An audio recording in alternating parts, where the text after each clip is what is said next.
반갑습니다. 한바닥 세계사입니다. 오늘 한바닥에 정리할 내용은 신학로 개척의 영향과 결과에 대해서 한바닥에 정리해보는 시간을 가지도록 하겠습니다. 우리가 저번 시간에는 신학로 개척의 배경과 그리고 과정에 대해서 살펴보았고, 그에 따른 세계사적인 변화에 대해서 오늘 정리해보도록 하겠습니다. 신학로 개척에 따른 결과, 유럽은 드디어 막강한 경제력을 획득하게 되고, 이때부터 세계사를 유럽이 주도하게 되는 거죠. 한편으로는 탐험가의 시대에서 이제 정복자의 시대로 나아가게 되는 결정적 계기가 됩니다. 유럽은 지금 보다시피 이제 아시아와의 직접 교역로를 획득하게 되고, 이제 아시아로부터 막대한 차라든지 그리고 비단, 도자기, 그리고 향신료, 이러한 다양한 제품들이 아시아로 그리고 유럽으로, 아시아에서 유럽으로 전해지게 됩니다. 유럽은 이에 대한 대가로 아시아에 은을 지급하게 됩니다. 이러한 막대한 은이 아시아로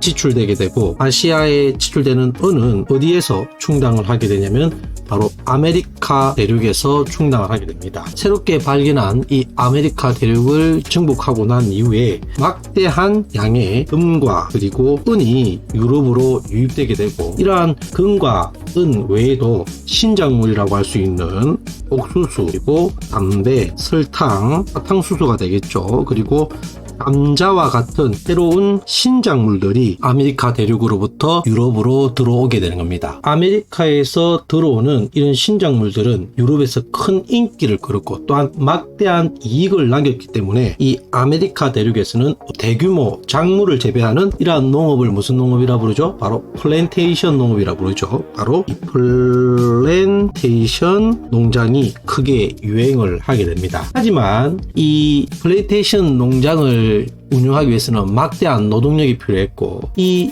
원주민들을 활용해서 이 플랜테이션을 유지를 하지만 천연두라든지 그리고 노동력 착취를 해서 원주민의 거의 90% 가까운 사람들이 죽음을 당하게 됩니다. 이에 노동력을 충당하기 위해서 이러한 부족한 노동력을 바로 이 아프리카 대륙에서 노예 무역을 통해서, 즉 노예들을 착취해서 아메리카로 노동력을 공급하게 되는 거죠. 한편 아프리카의 노예 착취에 대한 대가로 이 유럽은 농산품을 아프리카에 지급하면서 이들의 불만을 무마시켜 나가는 이러한 모습을 보이게 됩니다. 이처럼 지금 보시면 유럽, 그리고 아프리카, 그리고 아메리카로 이어지는 이러한 무역이 형성되게 되는데, 우리는 이러한 무역을 바로 상강무역, 이렇게 부르게 되는 겁니다. 상강무역은 유럽에 막대한 부를 쌓게 했고, 또한 엄청난 성장으로 나아가게 되고, 이후 제국주의 국가로 나아가게 되는 계기가 되는 겁니다. 그러면 지금부터 본격적으로 이러한 신학로 개척에 따른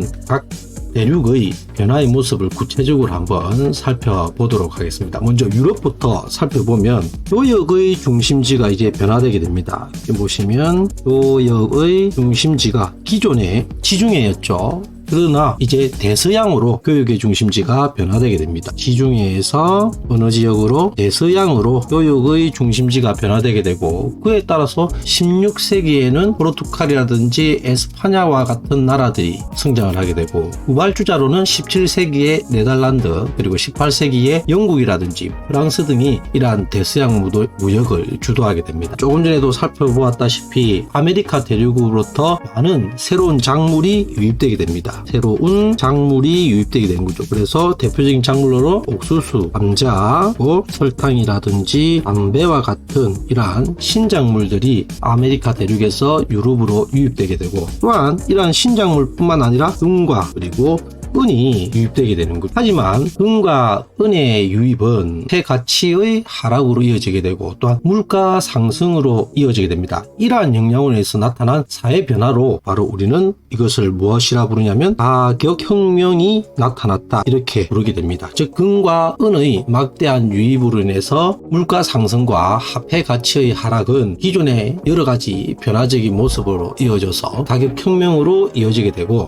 또한 이 가격혁명뿐만 아니라 유럽에서는 강대한 시장이 등장하게 되고 많은 산업 활동이 일어나게 됩니다. 이 가격혁명과 함께 또한 상업 혁명도 일어나게 되는 거죠. 이러한 상업혁명으로 인해서 드디어 유럽에서 자본주의적 모습이 등장을 하게 되고 상공업이라든지 금융업이 크게 발전하면서 보험회사라든지 그리고 주식회사와 같은 이러한 자본시장의 모습들이 등장하는 그러한 변화를 유럽에서 나타나게 되었다는 겁니다. 반대로 아메리카로 한번 넘어가도록 하겠습니다. 유럽은 지금 이러한 자기들의 엄청난 이익이 발생을 하는 모습을 보였던 반면에 아메리카는 막대한 플랜테이션 농장이 건설되게 되는 거죠. 플랜테이션 농장이 건설되는 모습을 보이게 되고 아메리카에 있었던 기존의 문명들이 철저하게 파괴되게 됩니다. 아메리카 기존에 존재하던 문명들이 파괴되게 되더라고요. 그래서 대표적으로 이때